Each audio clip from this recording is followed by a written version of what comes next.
Hey friends, welcome back to Rocky Mountain Homestead. My name is Angela, and in today's video, I am processing a ton of stuff that I got from Azure Standard in bulk. A lot of people ask me, how do you buy so much from Azure and not have food waste? And this is one thing that I really like to do and try to do when I do buy in bulk is just process it and put it up, whether that's in the dehydrator, the freeze dryer, or canning.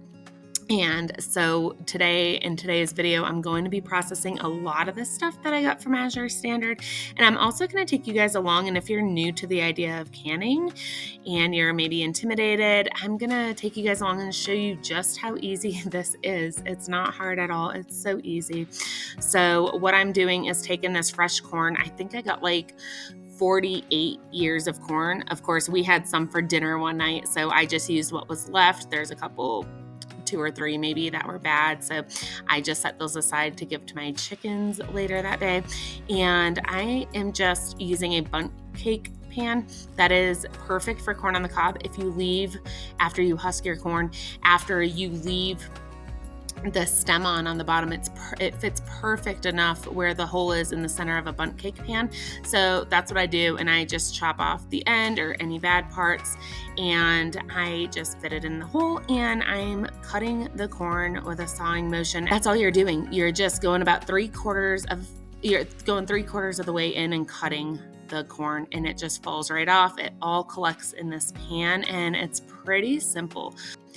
When you're done cutting how many corn on the cob ears that you want to use, I like to fill up the kernels with water in a really big bowl. This is a 13-quart bowl because there's always going to be those empty kernels or the little like shell casings, whatever, of corn. And I really don't like canning that. So I just fill up the big bowl with water, and I take a little strainer or a sieve and pull those kernels right out, and it works like a charm. So you can do pint jars at this point or quart jars. I'm doing quart jars because we're a family of 10 and it takes a couple quarts for like a dinner for us. So there's also a raw pack method where that's what I'm doing. You are going to put your corn into the jars, and then you're going to cover them with boiling water. Or you could do a hot pack method. So after you measure out your cut corn, you can put the corn in a saucepan. You can add half a teaspoon of salt if you'd like, and add 1 cup of boiling water for every 2 cups of cut corn. And then you could bring the mixture to a boil and reduce the heat to simmer for 5 minutes. So me personally, I like doing this because I want the texture of corn, and I feel like the hot pack would be way too soggy. So I'm just filling this up in my jar, and I'm filling my quart jars to a 1-inch headspace. And that is what you're going to do whether you do a pint jar or a quart. If you do a pint jar, you can add half a teaspoon of salt. And if you do a quart jar, it's optional. You can use 1 teaspoon of salt. So half a teaspoon for a pint, 1 teaspoon for a quart. I'm just pulling out a little strand of silk that was on it. So here I am. I'm adding pink Himalayan salt. Personally, you can use like canning salt or whatever. If you use table salt, though, it can be cloudy. So if you like your, appearance in a jar to be perfect, then don't use table salt. And then I'm just coming in with the boiling water, and I'm covering the corn. Like I said, the corn's it's loosely packed to about 1-inch headspace, and I'm going to be filling it up with the boiling water also to 1-inch headspace. And then after you pour in your boiling water, you're going to want to get your little debubbler tool, and you're also going to want to get this debubbled. And that's what you're going to see me doing here next in a second. You're just going to take the tool, and I like to go down and just press into the sides, and that releases all the air bubbles that are trapped. You don't want to mess with air bubbles. It can cause siphoning, and it can mess with your headspace. So just make sure your air bubbles are out. I only go around about 4 times. So that's all you're going to need to do.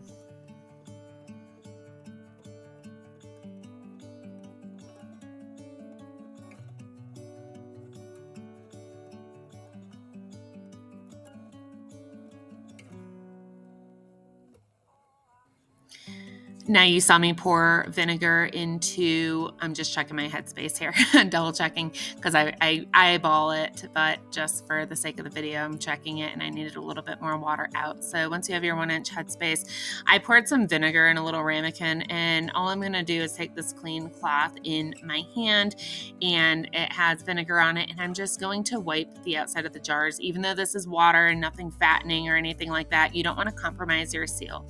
So, and then I have my lids here. Your pressure canning, you do not have to heat your lids. I know a lot of people old school still do that with water bath canning. It's not required anymore. I still do it with water bath canning, but I did not do it for pressure canning. So I just washed them really good and had them set aside, ready to put on the jars. At this point, you're going to follow the instructions for your pressure canner, and my PSI for my altitude is 14 PSI, and process your pint jars at 55 minutes, or if you're doing quart jars like me, 1 hour and 25 minutes. Now for some delicious blackberry preserves. I'm doubling it personally just for our size family. So what I am doing is getting 4 pounds of blackberries, and they're frozen, so I just ran them under some cold water and drained, and I'm doubling once again, but 8 cups of granulated white sugar, and I am just mixing this together, and that's all you're gonna do. You're gonna combine the berries and the sugar in a large saucepan. You're going to let it stand for about 10 minutes on medium heat just to get the juices flowing, and then you're going to well, here's my timer right there for 10 minutes. You're gonna bring the mixture to a boil, stirring until your sugar dissolves. And that is what I am doing here, just making sure all the sugar is dissolved in the juices.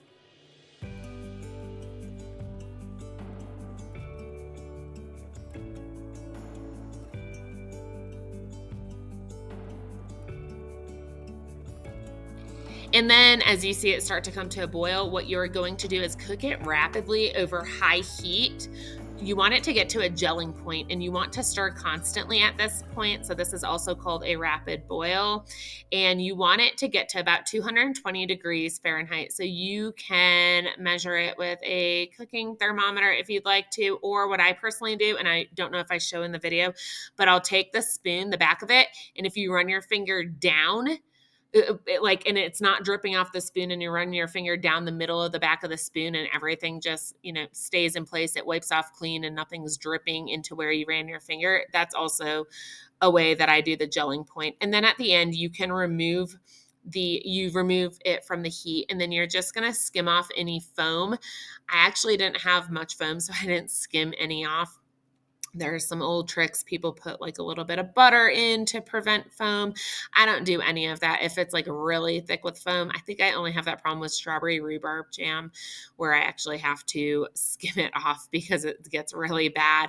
But other than that, it's okay. Mine actually wasn't really that foamy after it was said and done. See, perfect, beautiful color.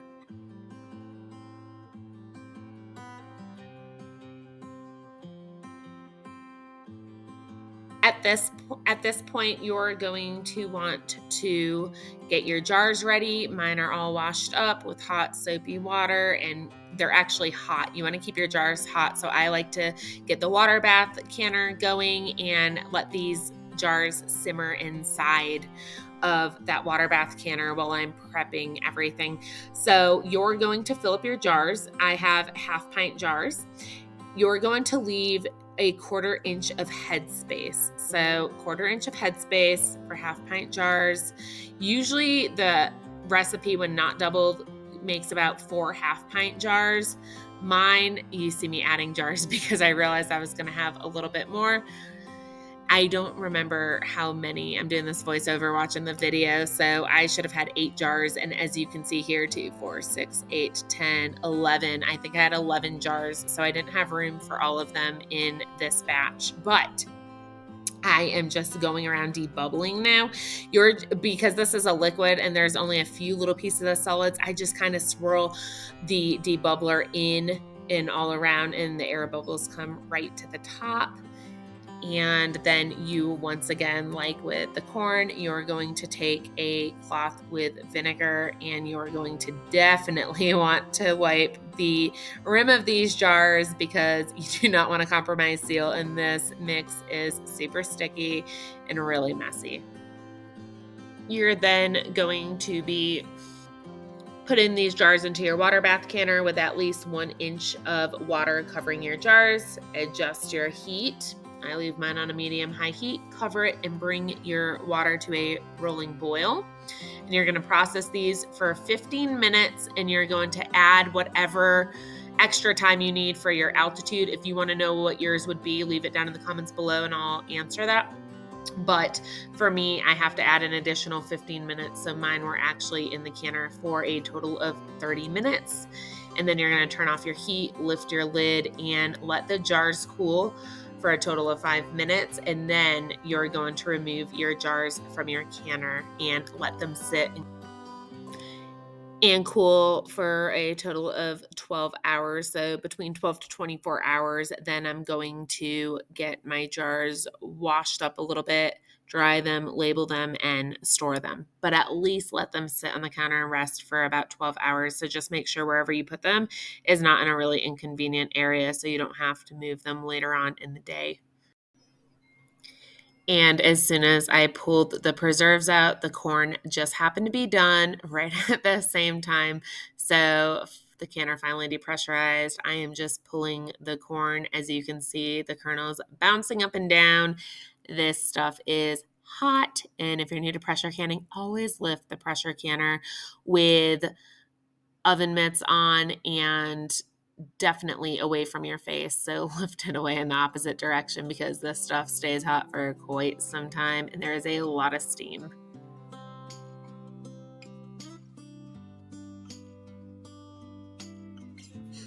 All right, it is bread and butter pickle time. My son loves pickles. He says stinking cute.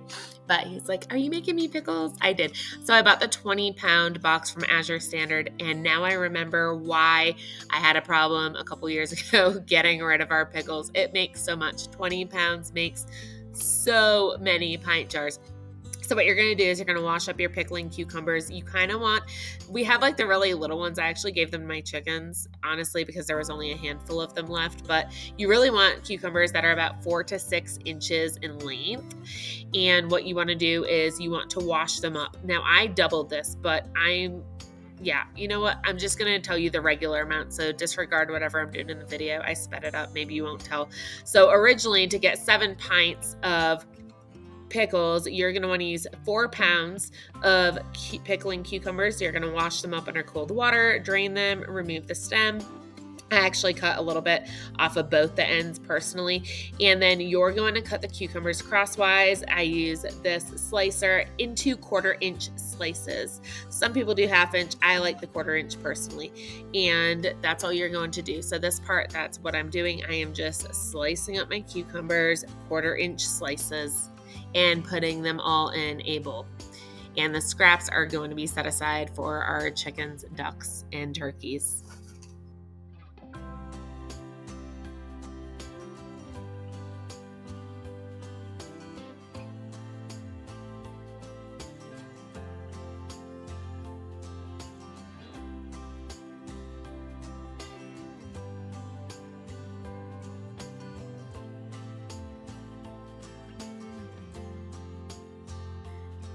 Next, we are going to be moving on to onions. You're going to want 2 pounds of onions that are thinly sliced. So I'm just peeling them and discarding the outside and just slicing these super thin. Once again, 2 pounds of onions cut really thin.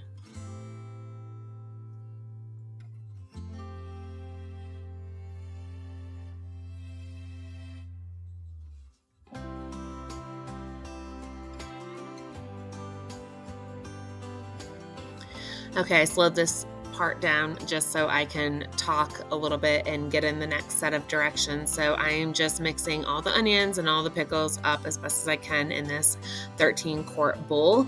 And what you're going to want to do after that is add salt. So you can layer the salt. Personally, I just dump it in. And for the amount for 7 pint jars, you're going to want to add 1/3 cup of ball salt for pickling and preserving. I'm doubling it in the video, so you're going to see me adding a 2/3 cup measurement, but you will only need to add 1/3 cup of the pickling salt.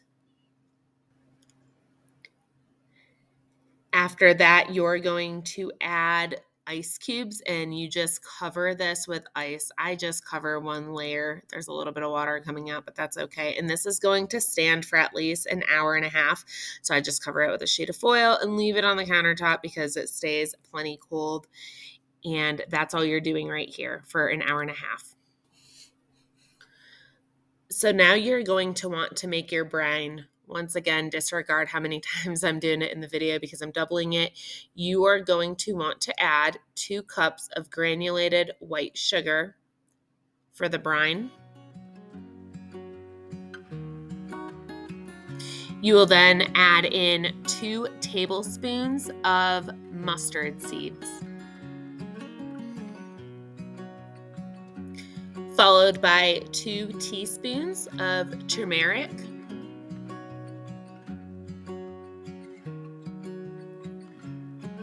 2 teaspoons of celery seed,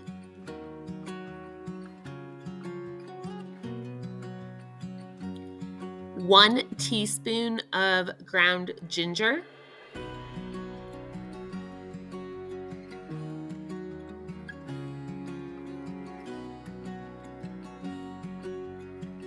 and 1 teaspoon of peppercorns.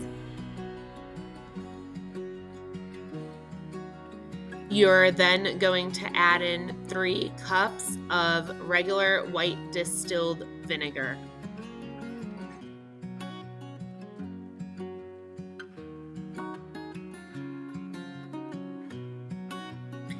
After about an hour and a half, you are going to rinse this mix of pickles and onions and run it under water and drain it. And you are going to put your brine on the stovetop and bring the mixture to a boil. And you want to stir until the sugar dissolves. That way nothing sticks.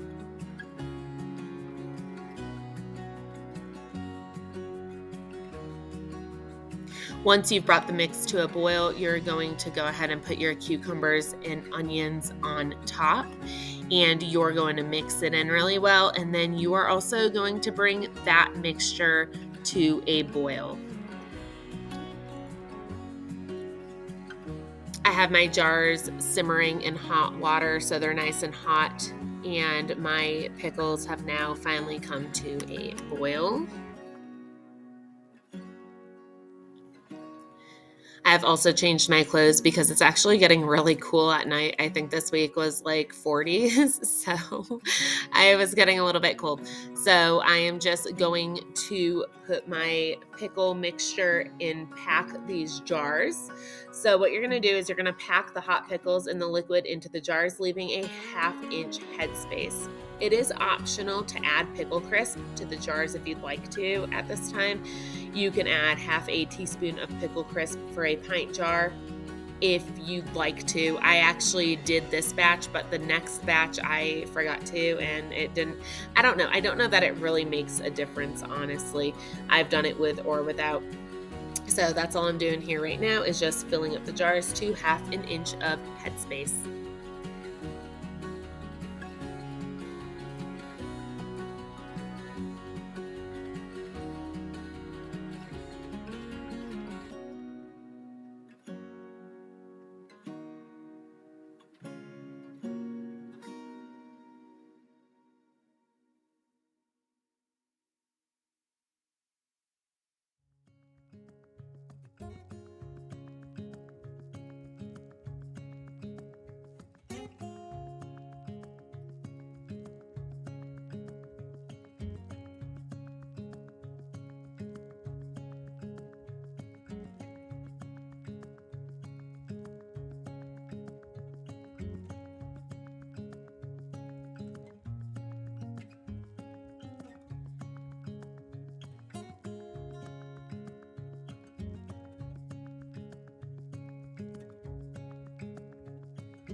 You're now going to go ahead and debubble your jars and make sure that all the air bubbles are removed.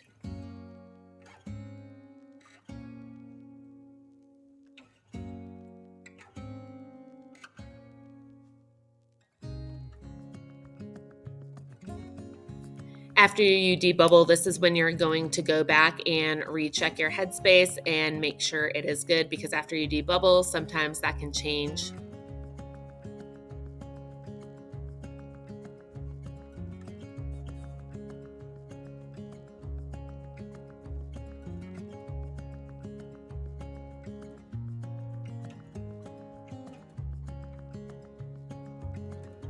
This is actually where I'm going to be adding my pickle crisp to this set of jars. Like I said, the next set I totally forgot to, but not a big deal. And then you're just going to go around and take your vinegar and take a paper towel or a clean cloth and go around and just wipe the rims of the jars. Make sure they're nice and clean and dry so you can get your lids put on.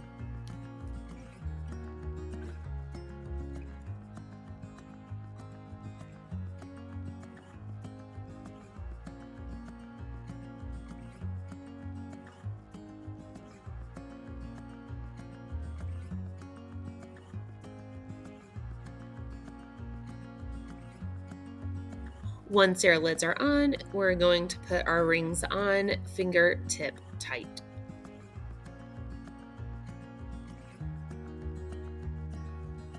And because I had so many jars, and this was not even the whole entire box of cucumbers that I did, I had room in my water bath canner, but I needed to use my pressure canner to put the other pickles in. So if you ever have to use your pressure canner as a water bath canner, I just remove the overpressure plug off of my canner lid, and you do not put the weight on at all, and then you're golden. You're good to go ahead and pressure or water bath can in your pressure canner. When I do have the time or can make the time, I'm trying to put more convenient meals up on the shelf. I'm not a freezer meal person. I know, come at me with the pitchforks. I'm really not. I really never have been, even during pregnancies. But I like my freezers packed with meat. That's how I am. That's more important to me. But I do want to get some canned convenience type things, especially for the fall and winter, that are quick, ready to go, in case we're having a like super rough homeschool day and we just don't have time to make lunch or something or dinner. So I'm going to be doing some beef stew with vegetables here.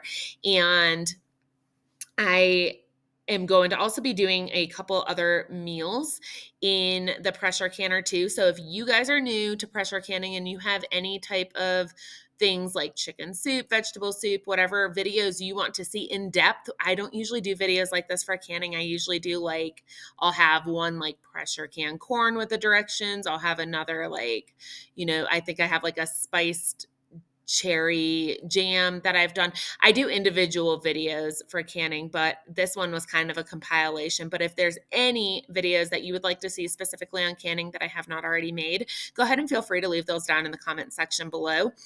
And I'm going to be doing some chili and some other things too. So if you want like more in-depth videos on knowing how to can step by step, much slower than this, let me know. So anyway, for the beef stew and vegetables, you're going to want to use 4 to 5 pounds of beef stew meat. We get our cows processed at a local ranch, so we have individual packets of stew meat, which is amazing. So 4 to 5 pounds of beef stew meat, and you're going to also want to do 3 quarts, which is 4 cups is a quart, so that'd be 12 cups. So 3 quarts of cubed potatoes. I think it took me about 20 medium-sized potatoes for that, and I use the white potatoes. I don't really like russet potatoes and how they turn out in the pressure canner. So these are just the white potatoes that I got from Azure Standard. So 3 quarts of cubed potatoes, and then you're also going to want to try to cut them close to about 1-inch cubes. So about 1-inch cubes. And then you're also going to be doing 2 quarts of sliced carrots. That actually was 1 whole 5-pound bag for me. So 2 quarts of sliced carrots, and you want them about 1/2 inch thick when you're cutting them. To that, you're also going to be adding 3 cups of chopped celery, which is close to 6 to 7 stalks. And that I didn't even really measure the thickness. I just basically diced up the celery. You're also going to want to do 3 cups of chopped onions as well.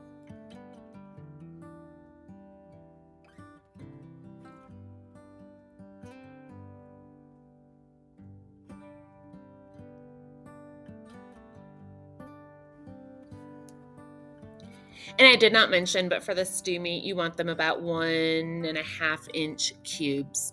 So once you have all your ingredients, I have all my scraps ready for my animals. They're going to love it, except the onions. Once you have all your ingredients cut and prepped, that is the longest part of this whole thing. But once that's done, you're going to put a little bit of oil, about a tablespoon, 2 tablespoons of vegetable oil into a pot. And you're going to brown your cubed meat in the saucepan. And after you brown it, you're going to then add to that your remaining ingredients. So your potatoes, your celery, your carrots, your onions, and you're also going to then pour hot water on top of everything, enough to cover it.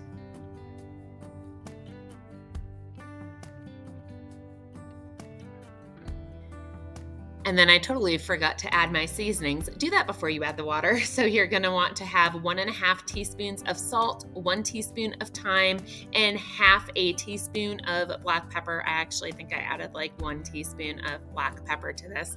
And what you're going to do is just let that come to a boil. You are then going to add in the hot stew mixture into your hot jars. Remember, when you're canning things, water bath canning or pressure canning, hot things, you want to keep the jars the same temperature so you don't like have a shock to your jars and you get cracked jars. It's just always best. So this is hot, so my jars are also hot as well. And you're going to pack this hot stew into your jars, leaving a 1 inch of headspace. So this, I think, ended up, I'm trying to count actually. This amount usually makes 7 quart jars. I actually had 10, but I could only fit the 7, so I put 2 in the fridge and we just heated it up and had it the next day.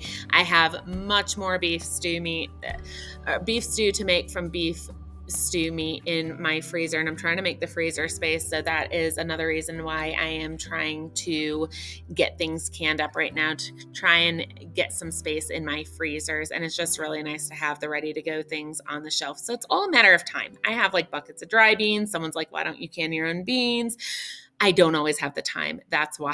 And my time is extremely valuable to me. So it's like, yes, I have the skills. I can do it myself, but I'm not going to inconvenience myself just to put beans on the shelf that I can say I canned myself. I will gladly go out to the store and go get beans if I have to, even if I have buckets of dried beans. It's all about time, and I really am spread thin these days. So all that to say, I am making time to make progress in those areas and get more things up on the shelf, because it is much more convenient on the shelf than it is in the freezer, frozen or dry in a 5-gallon bucket. So anyway, once you get your 1 inch headspace, we are going to debubble these jars. And then once we debubble them, we're going to wipe the rims with vinegar again. Make sure it's nice and clean. This broth is really fatty and it's kind of hard to avoid getting it on the rims.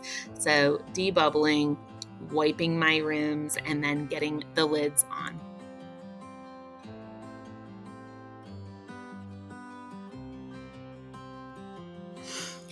I'm going through my camera and I'm like, where's the rest of my footage? So I actually didn't even film it. So I'm going to have to squeeze in the directions real quick. I kind of just put the lids on the jars and the video ends. And I'm like, no, it was super duper late, or actually really early in the morning. It was like after 4 in the morning at this point, you guys. Crazy. Anyway, I'm just going to tell you real quick. So to process this, you're going to follow your manual for your pressure canner, and you're going to adjust your heat, obviously. You're going to bring these jars to pressure. And if you're doing pint jars, you're going to do 1 hour and 15 minutes. 1 hour and 15 minutes. And quart jars are going to be 1 hour and 30 minutes. So that is what I did here. I had quart jars. Mine went in for 1.5 hours. If you guys stuck around this long, I greatly appreciate it, and I hope this video was helpful to somebody. Once again, canning, definitely, it is a convenient type of skill to have. You can produce high quality foods that are way better than store options. You know what's going in your food, and all the nutrition is preserved through this process. So happy canning, you guys. See you on the next video. Until then, take care.